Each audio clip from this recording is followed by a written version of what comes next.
Assalamualaikum warahmatullahi wabarakatuh. Selamat berjumpa lagi dengan channel YouTube Iman Nurosadi. Kali ini saya membawakan modul 11, cara menilai berita yang layak disiarkan. Sebelum lanjut, saya ingin memberitahu tentang ada 10 modul yang sudah saya upload di channel YouTube saya. Baik, selanjutnya nilai berita. Ketika kita akan membuat sebuah berita atau akan menyiarkan sebuah berita, maka pertanyaannya adalah apakah berita ini layak, atau dengan kata lain, apakah berita yang akan kita siarkan atau kita publish itu memenuhi nilai-nilai berita sehingga layak untuk dibaca oleh audiens media yang akan kita gunakan. Nilai berita itu baru saya mengutip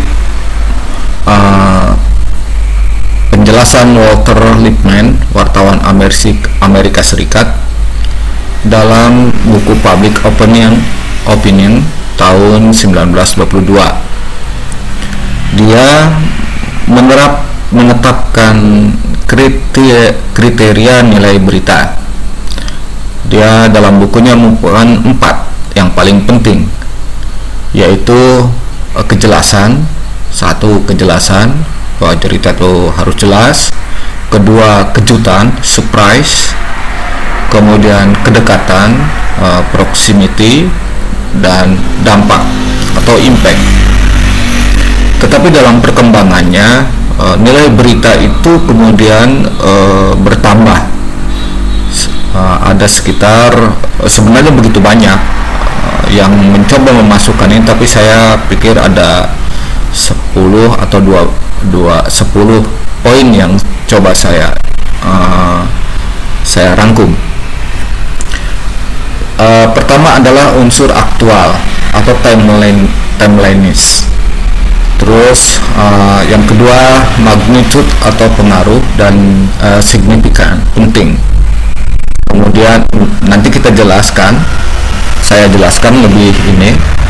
Kemudian kedekatan atau proximity, keterkenalan atau prominence, dampak atau impact atau consequence, kemudian konflik, kemudian human interest, keanehan atau unusual, kemudian seks dan kriminal. Memang kelihatannya nilai berita ini seperti jenis-jenis berita. Memang hampir dekat sekali dengan jenis-jenis berita yang biasa dibuat oleh para wartawan atau jurnalis. Baik, saya lanjutkan. Unsur aktual atau timelines. Aktual bisa dipadankan dengan kebaruan atau sesuatu yang baru.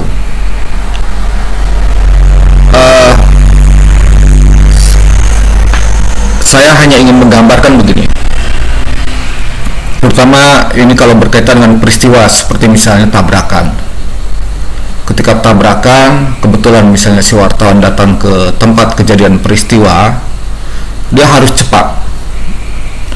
Kalau peristiwa itu kemudian oleh si wartawan ditunda-tunda, misalnya sampai 2-3 hari, kalau bagi media cetak yang misalnya berada di kota Serang, kemudian itu akan menjadi basi.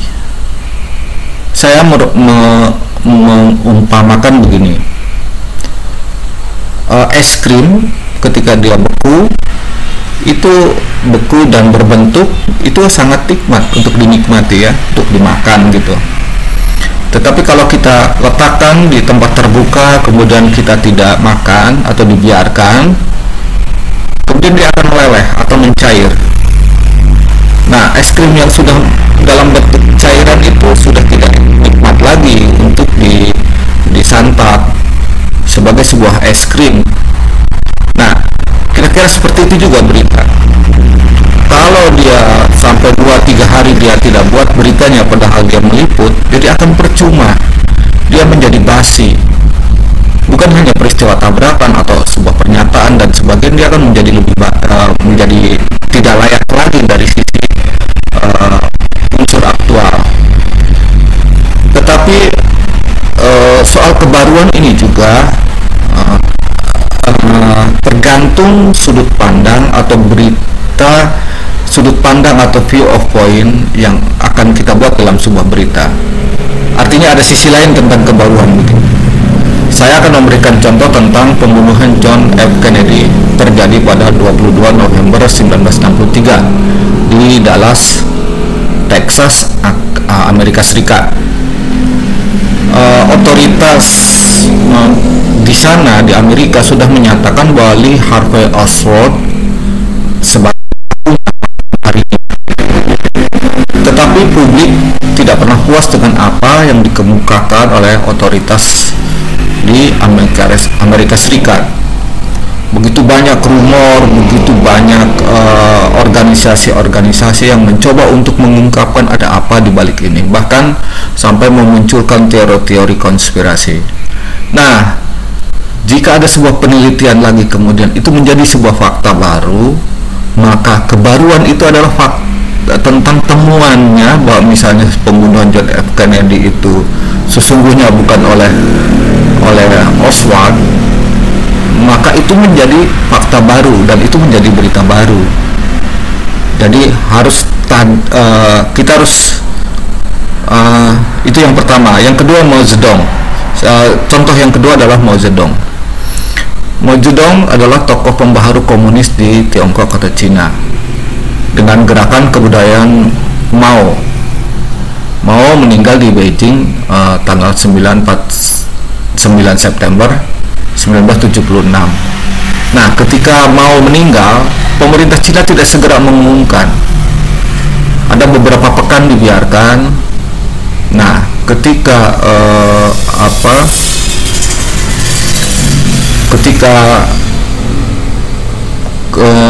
pemerintah Cina mengumumkan tentang meninggalnya Mao Zedong, barulah itu menjadi sebuah fakta baru. Walaupun peristiwanya sebenarnya sudah lewat karena informasi itu ditahan dan informasi itu diberikan oleh otoritas resmi dari pemerintah Cina atau Tiongkok. Tiga contoh ini, yang satu memang ketika bergulir, yang kedua memang sebenarnya peristiwanya memang sudah lewat, tidak pada saat kejadian terus kita ini.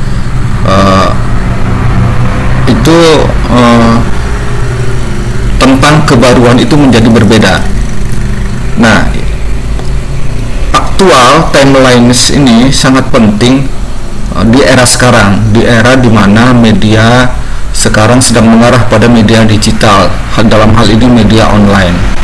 Media online itu kecepatan mengirimkan adalah sesuatu yang sangat mutlak.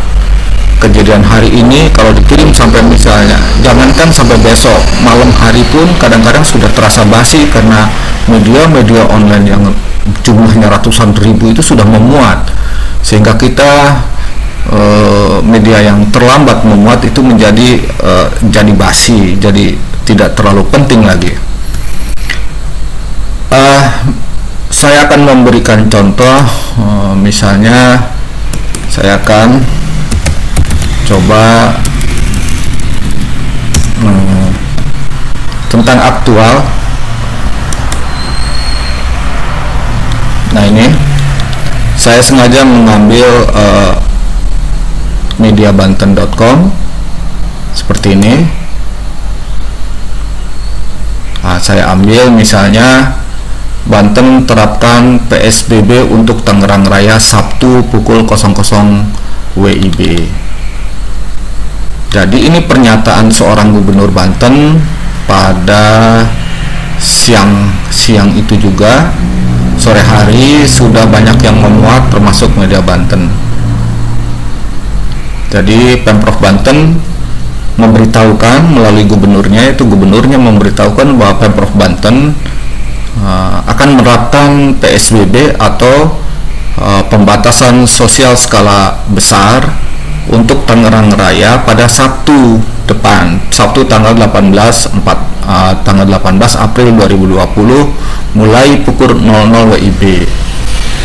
Jadi saat ini Pemprov Banten mematangkan peraturan gubernur Pergub yang nantinya akan diikuti oleh peraturan wali kota dan bupati masing-masing daerah. Ini untuk merespon, menurut gubernur, untuk merespon yang sudah ditetapkannya Tangerang Raya untuk diterapkannya PSBB sebagai respon terhadap pencegahan atau meluasnya wabah COVID-19 atau Corona. Jadi saat modul ini dibuat, ini Indonesia sedang menghadapi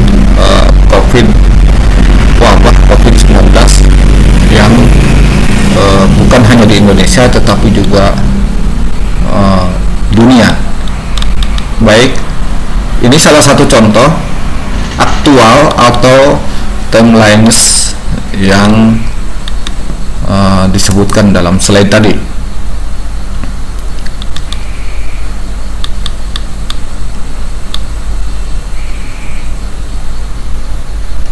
Baik, saya teruskan. Saya kembali kepada slide. Magnitud dan signifikan. Magnitud itu pengaruh, agak berbeda dengan dampak, tapi pengaruh berita itu. Kemudian apakah ini signifikan atau tidak?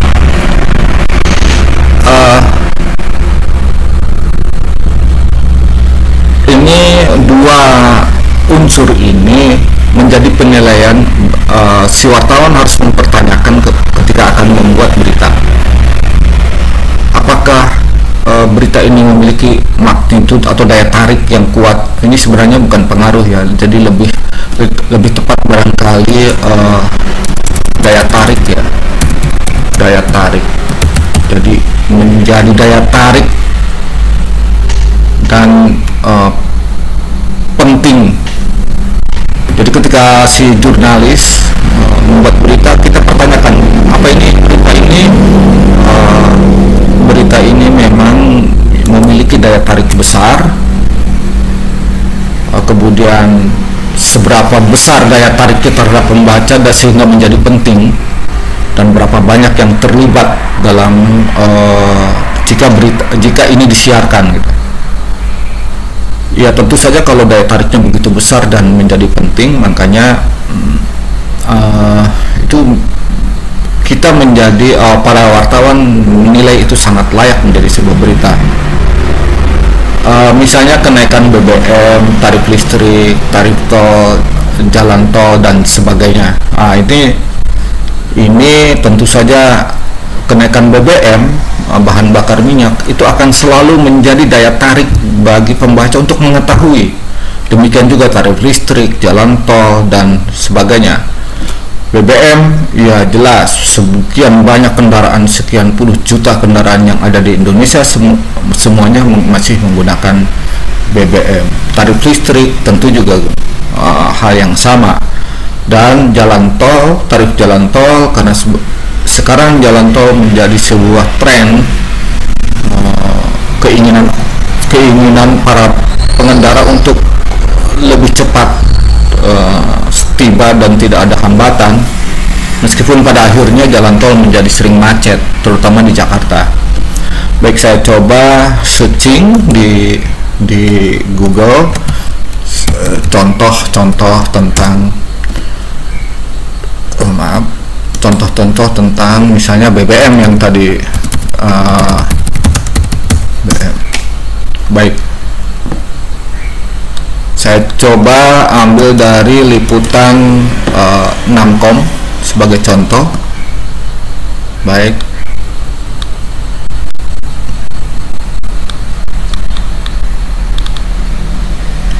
ini BBM masih anjlok.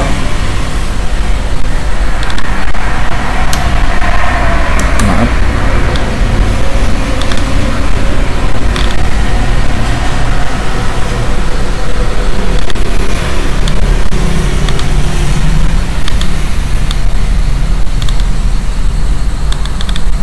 Nah, ini rupanya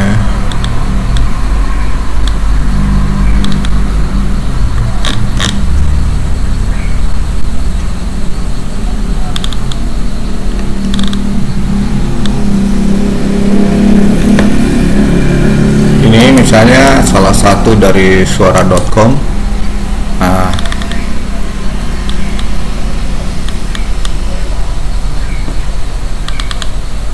Nah ini dia.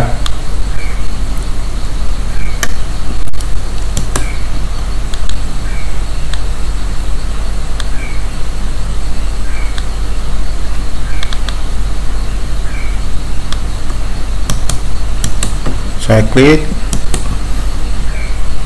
Nah ini waktu itu Menteri Energi dan Sumber Daya Mineralnya masih Ignatius Jonan. Jadi inilah contohnya tentang tarif BBM naik, sehingga orang akan membaca berita ini karena begitu banyak yang terlibat, yang masih menggunakan mulai dari misalnya kendaraan itu mulai sepeda motor, mobil pribadi, kemudian truk dan sebagainya masih menggunakan BBM, sehingga berita tentang kenaikan BBM itu akan selalu menjadi daya tarik yang luar biasa. Baik, saya contohkan yang lain, misalnya tarif listrik.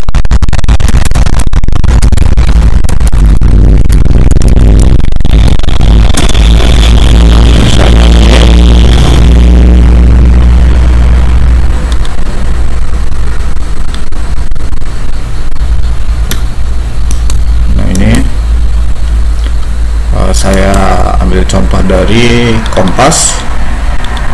Nah ini dia Menteri Energi ini. Nah, ini Menteri Energi Sumber Daya Mineral Arifin Tasrif bicara soal listrik yang bakal naik 1 Januari. Nah, adapun naiknya tarif listrik untuk rumah tangga mampu dengan daya 500 volt disinari kenaikan mencapai 29.000 per bulan alias tak lebih dari 1.000 per hari. Nah ini dia, luar biasa betul kenaikannya, sehingga ini berita ini tentu saja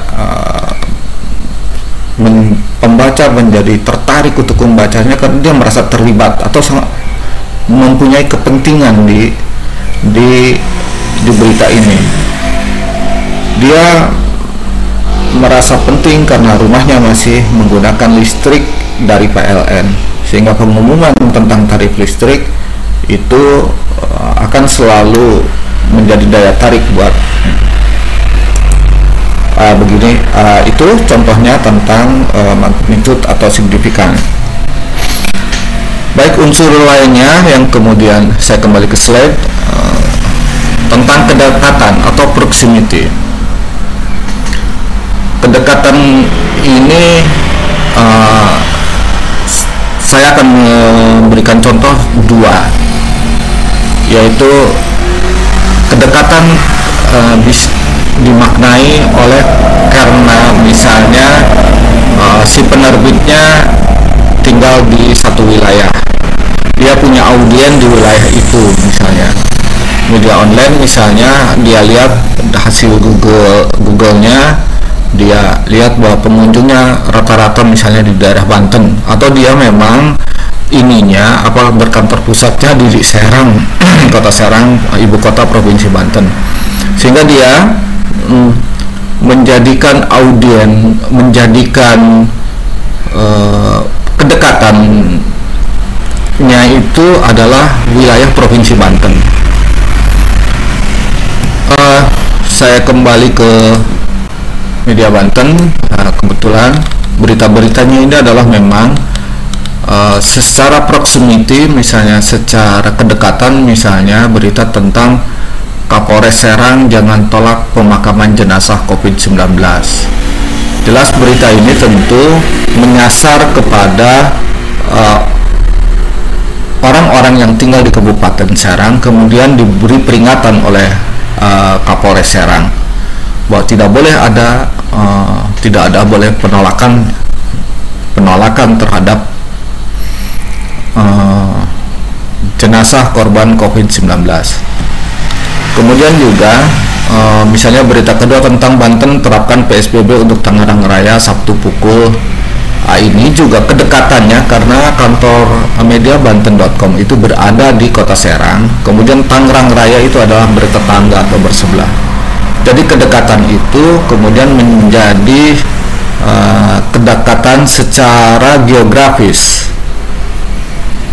Kedekatan secara geografis inilah yang kemudian berita itu menjadi penting. Misalnya ada sebuah tabrakan misalnya di Kota Serang, tewas 5 orang misalnya antara mobil pribadi dengan truk misalnya. Bagi warga Kota Serang tentu saja berita itu sangat penting karena dia merasa dekat karena kejadiannya di Kota Serang. Tetapi bagi warga Malang, bagi warga Jawa Timur, Jawa Tengah, ataupun Kalimantan dan sebagainya, berita itu mungkin hanya kecil saja. Walaupun sekarang ini di media online batasan-batasan itu sudah tidak berlaku secara mutlak, tetapi tetap saja rasa kedekatan itu oleh si wartawannya bisa menjadikan berita itu penting dan layak untuk ditulis. Itu yang pertama, kedekatan proximity. Terus kedekatan juga bisa berarti kedekatan emosional. Misalnya peristiwa penindasan di Bosnia dan Palestina menjadi dekat dengan masyarakat Indonesia karena dia memiliki kedekatan emosional, yaitu agama yang sama. Nah, karena hampir sebagian besar penduduk Indonesia ini beragama Islam, kemudian Palestina yang tertindas itu sebagian besar beragama Islam, Bosnia juga sama, sehingga peristiwa Bosnia dan Palestina itu terasa dekat secara emosional. Jadi kedekatannya ini adalah kedekatan emosional. Baik, saya coba misalnya,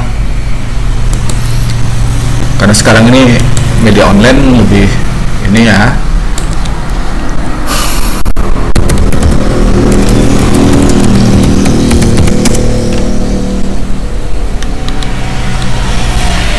Misalnya ini di Liputan 6,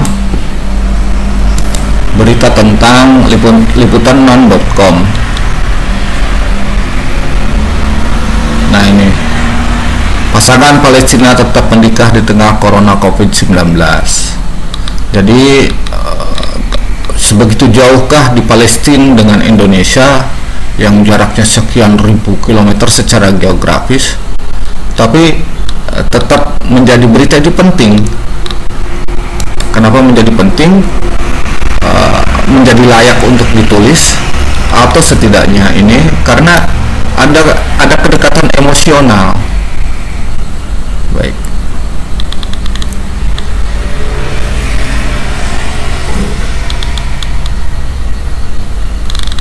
Nah, ini dia.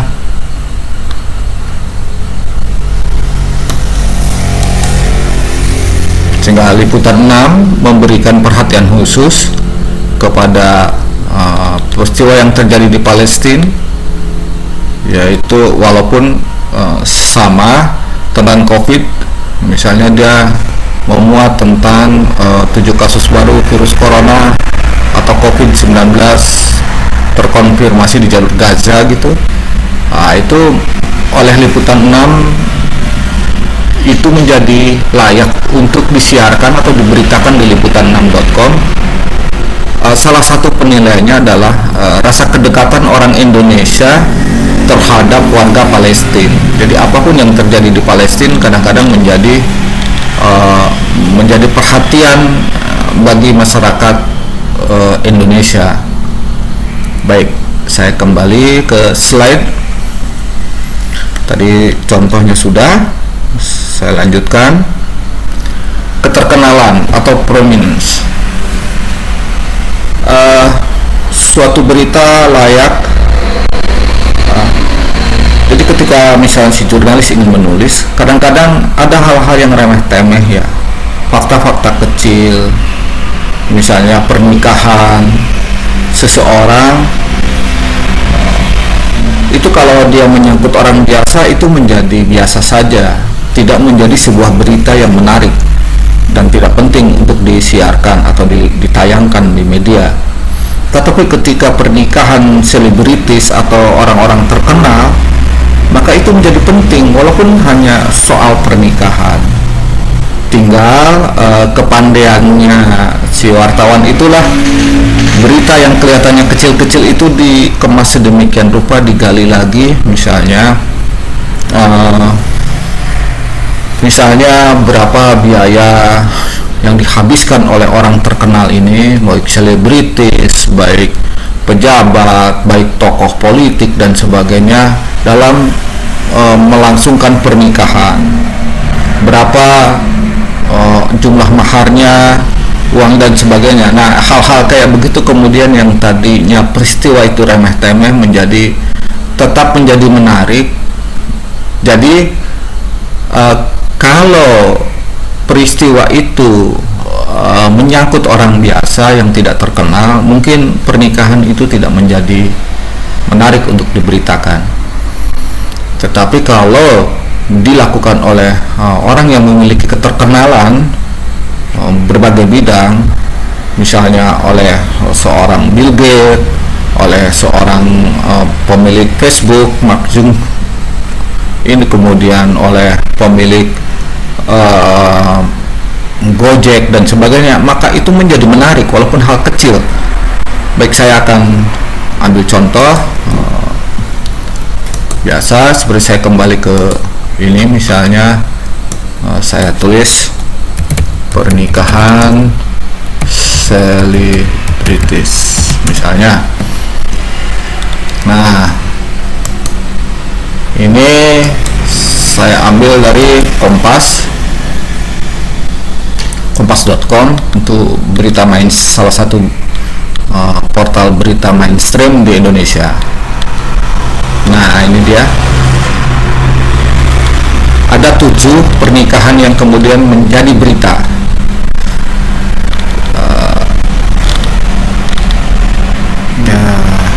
Biasa, Masya Allah, ini sedang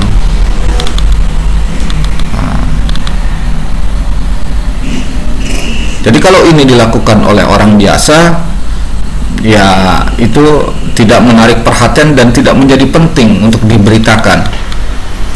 Misalnya Syahrini dan Reno Barak, nah itu diberitakan lah. Kemudian Christiana Bahrudin dan Siti Badriah, itu juga masuk berita. Kemudian Roger Danuarta dan Cutnya ini, dan ada 7 yang oleh termasuk Glenn Fredly dan Mutia Ayu, dan Glenn Fredly ini meninggal belum lama ini. Jadi kalau pernikahan ini dilakukan oleh orang yang tidak terkenal, tentu saja tidak menarik untuk diberitakan. Baik, saya kembali ke slide.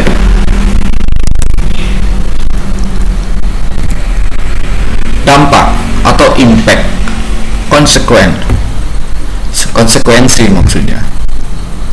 Dampak yang saya maksud adalah imbas.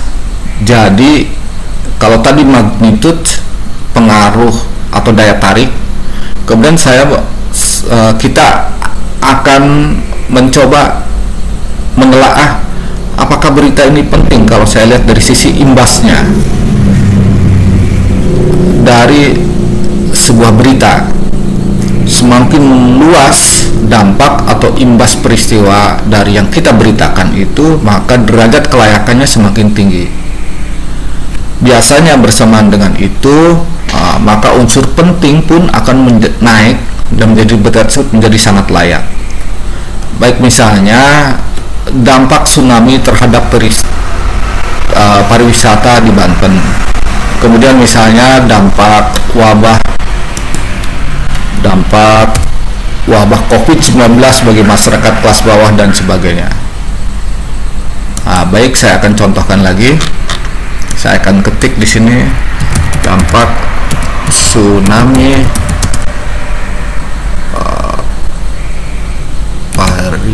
pariwisata Banten. Ini saya klik buka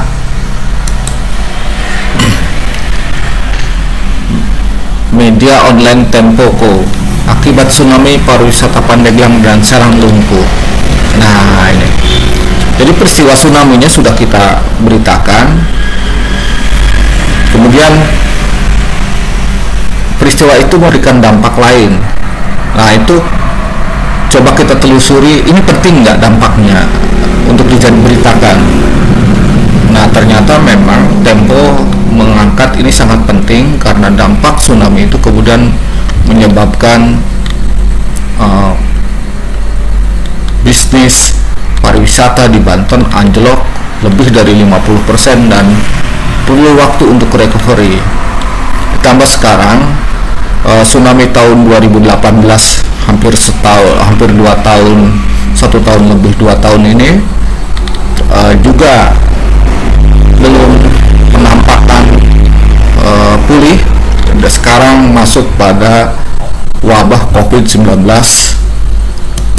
yang menyebabkan kembali bisnis pariwisata di Banten semakin terpuruk. Baik, saya kembali ke slide. Sudah saya berikan contohnya. Slide berikutnya adalah konflik. Salah satu unsur yang coba kita nilai berita ini layak atau tidaklah tentang konflik. Apakah berita ini menyangkut konflik? Konflik selalu saja menyebabkan orang ingin tahu. Konflik antara misalnya orang-orang terkenal, konflik antara politisi, konflik antara satu lembaga dengan lembaga lain, lembaga pemerintahan dengan lembaga swasta, lembaga pemerintahan antara pemerintahan atau swasta dengan swasta, atau bahkan konflik antara orang-orang, selebritis dan sebagainya, itu menjadi selalu menarik buat untuk diberitakan. Cuman tinggal kita ini layak untuk diberitakan atau tidak. Apalagi misalnya konflik itu melibatkan orang-orang yang punya prominence, orang yang punya keterkenalan. Baik, saya akan berikan contoh. Misalnya konflik selebritis. Saya cari berita di sini.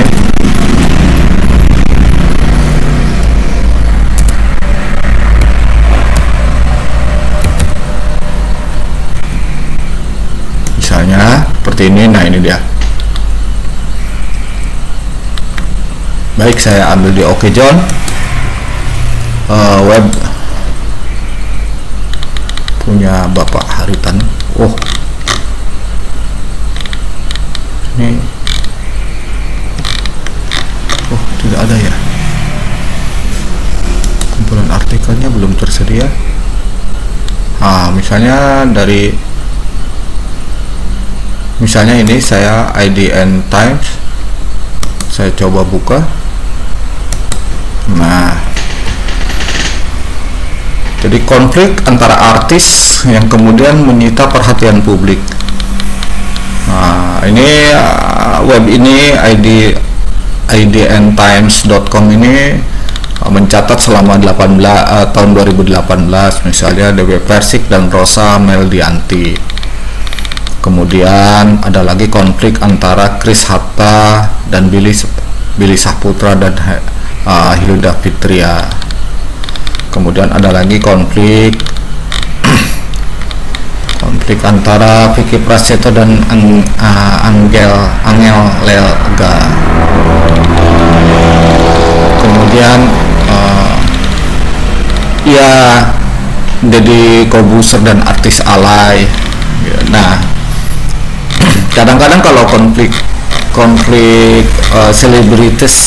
selebritis ini hal-hal yang sepele yang kadang-kadang kalau dari sisi following newsnya itu agak kurang.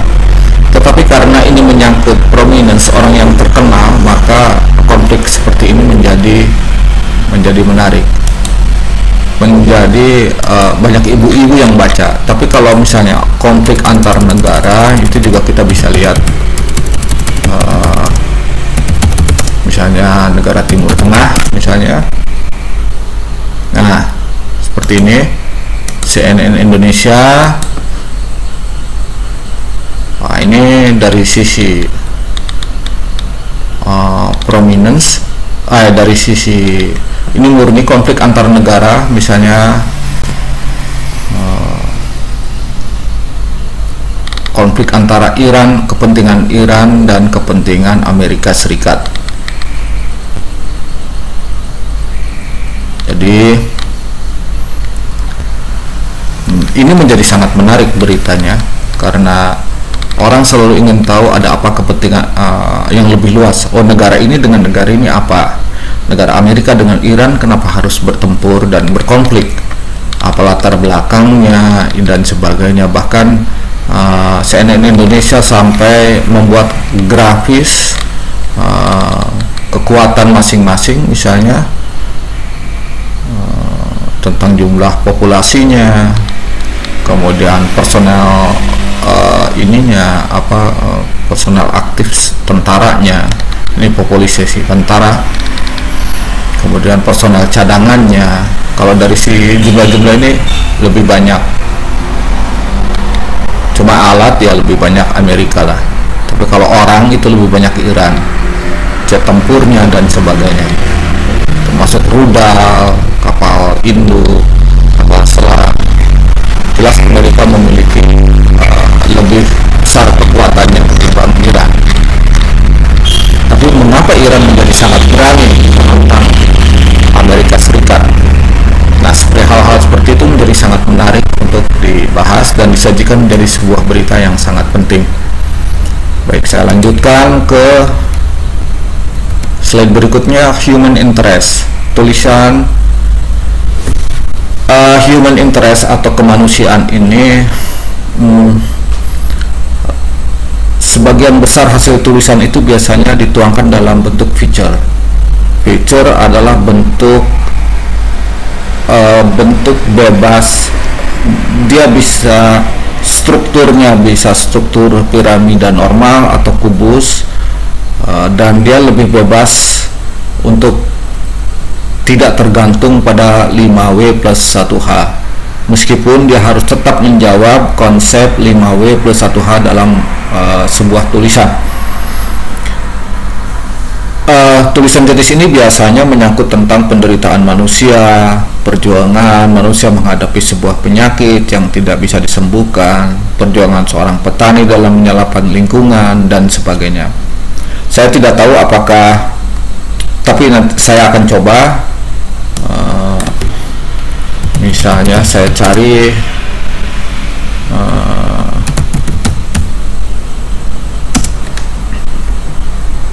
nah ini Bali Express yang dari Jawa Pos misalnya. Ini dia menulis feature.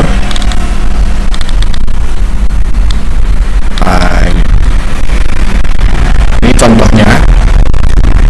Persoalannya adalah persoalan tentang garam, petani garam. Petaninya, bukan jual baginya, itu rata-rata hidup di bawah standar atau dikatakanlah miskin. Si wartawan kemudian masuk menggali sisi-sisi manusianya tentang kehidupan petani garam, seperti yang Anda lihat dari layar Anda.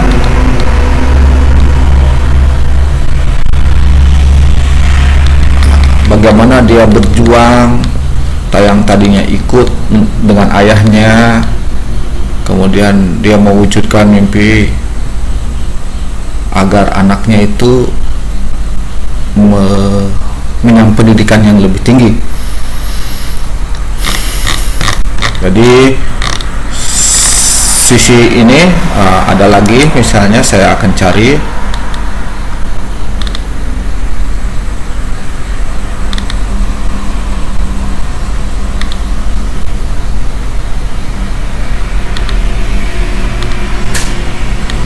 dari begitu.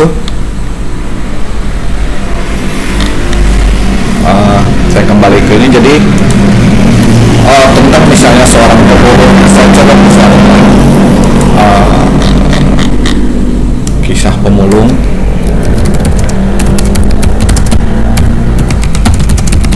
Misalnya begini, nah ini dia.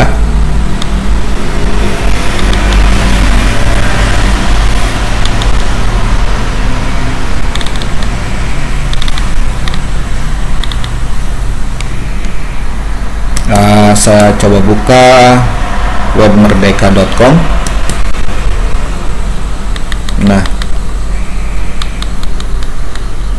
ini bisa dimasukkan dalam berita human interest, kisah seorang pemulung bernama Enoch, umurnya berusia 71 tahun.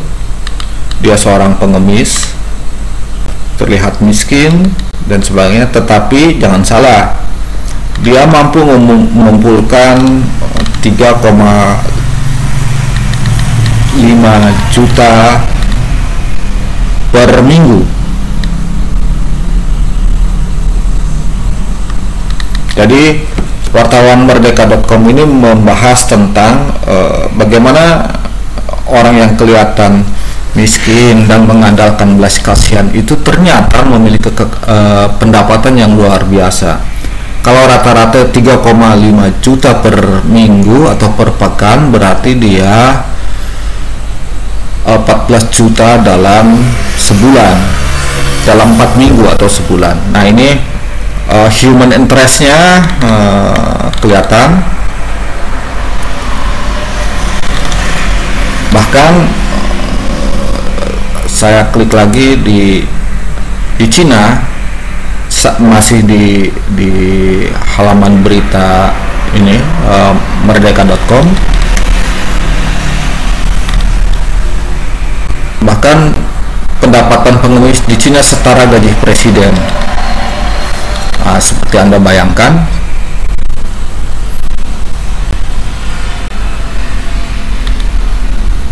Nah, yang satu pengemis kalau 3,5 juta per pekan, berarti dia sebulan bisa mendapatkan 14 juta. Nah, kalau ini kalau di Cina itu langsung dibandingkan dengan gaji Presiden Xi Jinping yang resminya dibayar 15,9 juta sebulan. Jadi pengemis di sana bisa 8 hingga 15,8 juta per bulan. Jadi ini yang disebut berita human interest. Nah, ketika si wartawan membuat berita dan menemukan unsur ini menjadi berita yang sangat layak untuk disiarkan atau ditayangkan. Baik, saya close, saya kembali ke slide.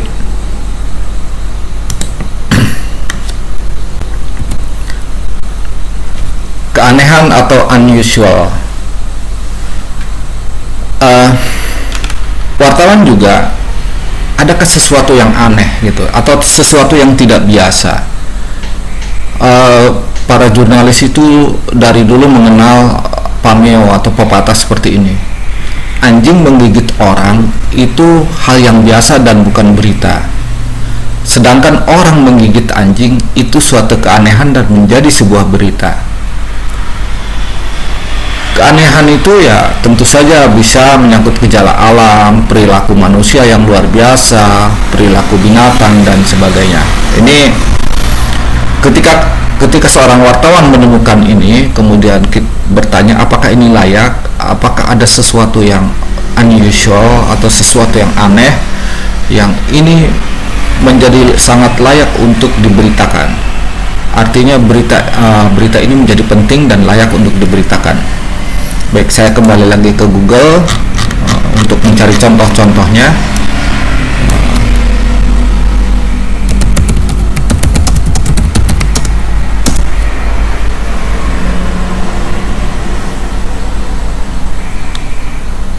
Nah, ini misalnya saya kembali ke liputan 6.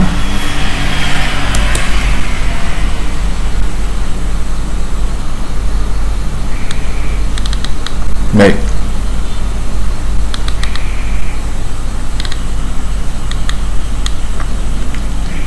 Nah, ini liputan 6.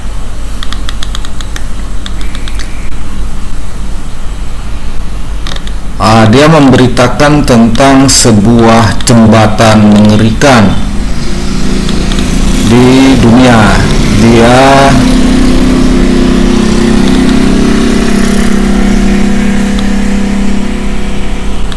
jembatan paling panjang ini berada di yang pertama itu Sungai Sidu River di Cina. Sidu River di Cina. Nah, Anda bisa lihat gambarnya. Sungguh mengerikan, membentang antara bukit satu dengan bukit yang lain, dan wow, ini berita luar biasa yang banyak yang aneh. Ini walaupun di atas Sungai Sidu, dia di atas, lebih atas lagi. Artinya jembatan ini bukan di antara sungai, tetapi justru di antara bukit dia. Itu menjadi sangat luar biasa. Kemudian ada di Norwich atau di Norwegia jembatan Stors, jembatan, sebuah jembatan yang aneh, yaitu melengkung dia, karena dia melampaui pulau-pulau. Kemudian ada jembatan Royal George, yang ini soal jembatan yang aneh-aneh gitu, yang sangat luar biasa sekali. Kalau saya perbesar seperti ini misalnya, membentang di antara, ini sangat luar biasa dan ini sangat layak sekali untuk menjadi berita. Seperti itu. Kemudian ada lagi, ini jembatan di Hanging Hussein, Pakistan. Ini lebih seperti ini. Wow, ini luar biasa sekali, di atas sungai Pakistan. Anda juga, lihat, Anda bisa jembatan di Malaysia juga termasuk jembatan yang aneh. Bukan hanya soal jembatan, misalnya ini hanya satu contoh.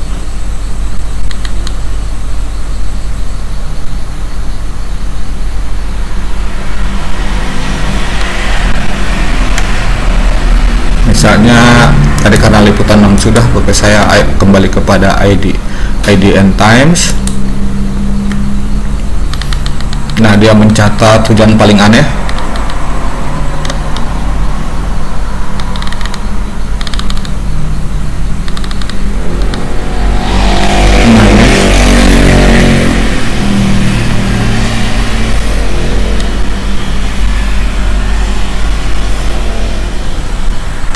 Ini jadi ada daging mentah terjadi di Kentucky, California. Ini tadi dipikirnya ini ulah iseng, ternyata ini adalah hasil burung bangkai yang memakan daging kemudian dibuang begitu saja. Nah, ini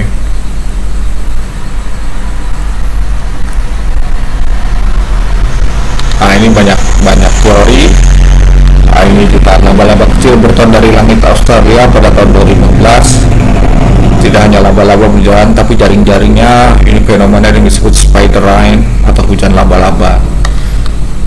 Jadi inilah yang dimaksudkan unusual. Nah, ini ikan, ini terjadi di Australia, ikan-ikan muncul dan mati.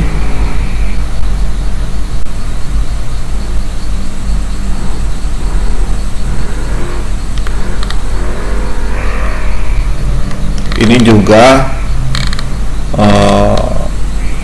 seperti hujan ikan. Memang kemudian ada teori, ada yang macam-macam lah. Hujan ikan ini sebagian yang percaya bahwa ini adalah tanda-tanda akan datangnya hal buruk, namun hal dijelaskan secara ilmiah bahwa melibatkan tornadic water spout, yaitu tornado yang berbentuk air, kemudian di air di laut terbawa ikan-ikan itu, kemudian ketika tornado berhenti, ikan yang terbawa di laut itu turunlah di daratan. Jadi teori seperti itu, tapi ini merupakan berita yang unusual. Biasanya hujan itu adalah air, tapi kali ini hujannya ikan di Australia. Kemudian di Australia juga hujannya itu ada pernah terjadi laba-laba, sedangkan di Kentucky, California hujannya adalah lapisan-lapisan daging kecil, dan rupanya teorinya yaitu pemakan bangkai. Nah, ada juga darah. Jadi banyak hal yang bisa ketika seorang wartawan mendapatkan keanehan sesuatu fenomena itu menjadi unsur menarik dan layak untuk diberitakan. Baik, karena seperti Pameo ini, anjing menggigit orang itu biasa dan bukan berita, sedangkan orang menggigit anjing itu suatu keanehan dan menjadi sebuah berita. Berita sekitar seks dan selalu menjadi perhatian setiap manusia.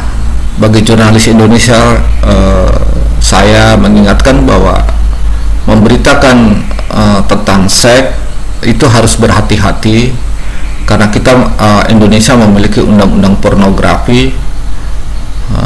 Kalau kita melanggar etika-etika itu, maka kita bisa dikenakan undang-undang tentang pornografi. Jadi, tindakan kriminal juga selalu menarik untuk dijadikan berita. Tindakan kriminal juga bersifat pencurian hingga korupsi atau kejahatan kera putih dan sebagainya. Itu selalu menarik. Saya ambil contoh, misalnya saya kembali ke contoh ke media Banten.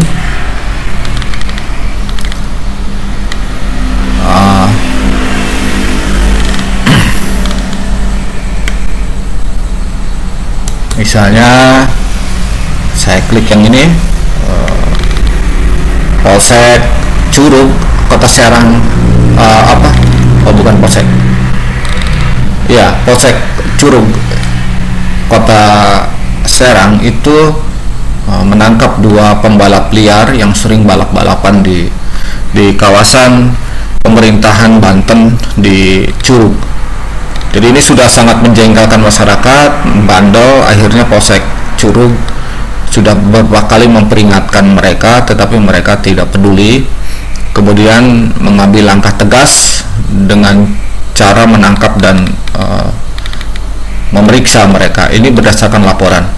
Jadi berita ini, berita tentang kriminalitas, selalu menarik bagi pembaca. Misalnya contoh lain adalah 2 Polantas Polres Serang tangkap pencuri motor di Sentul. Nah, ini yang menangkap pencuri ini seorang 2 Polantas yang kemudian diberikan penghargaan oleh Direktur Lalu Lintas Polda Banten, Kombes Wibowo. Kemudian secara sigap Polantas yang sedang berpatroli menangkap pencuri motor di sebuah mat di Sentul. Jadi saya katakan berita-berita seperti ini sangat menarik, dan pembaca biasanya selalu ingin tahu apa yang terjadi, kejahatan apa yang terjadi. Jadi unsur-unsur itu, saya kembali ke kriminal. Jadi ketika unsur itu ketemu, si wartawan mempertanyakan ini layakkah menjadi sebuah berita atau layakkah ini untuk diberitakan. Baik, sekian dan terima kasih. Demikian video tutorial modul 11 cara menilai berita yang layak disiarkan. Nantikan video tutorial berikutnya di channel YouTube Iman Nur Rosadi. Jangan lupa untuk subscribe, like, dan share agar video tutorial ini bisa lebih bermanfaat. Assalamualaikum warahmatullahi wabarakatuh.